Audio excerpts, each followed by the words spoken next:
Dans le même temps, vous introduisez officiellement l'étude de la langue arabe dans le programme national et vous réduisez par votre réforme du collège la place du français, celle des langues anciennes qui sont nos racines ou des langues européennes comme l'allemand qui prospéraient dans les classes bilingues.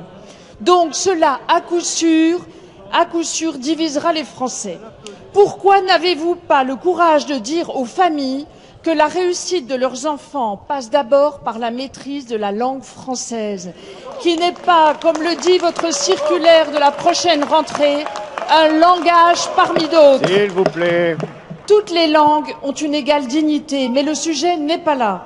Monsieur le Premier ministre, vous le savez, la politique suppose des choix et des priorités.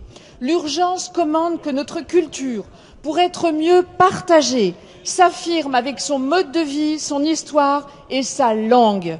Ne croyez-vous pas que l'introduction des langues communautaires dans les programmes scolaires encouragera le communautarisme qui mine la cohésion nationale?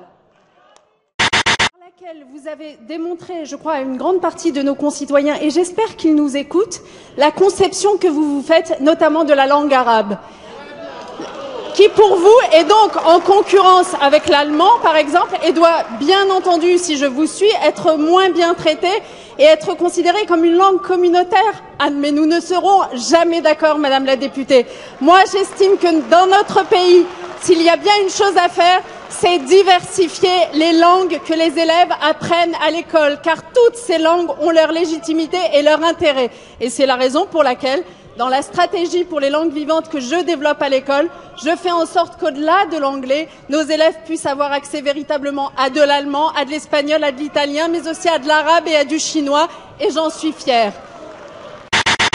Des populations immigrées avec leurs enfants, et que dans le cadre de ces conventions, on offrait à ces enfants des enseignements à la fois de langue et de culture destinés à leur permettre de retourner chez eux un jour. Aujourd'hui, tout ça n'a plus cours, évidemment, et l'apprentissage de l'arabe, du turc ou du portugais doit évidemment se faire dans un cadre scolaire, banalisé, normalisé, comme toutes les autres langues. C'est ce que je prépare pour dès la rentrée prochaine pour quelques langues et d'ici 3 ans pour l'ensemble d'entre elles.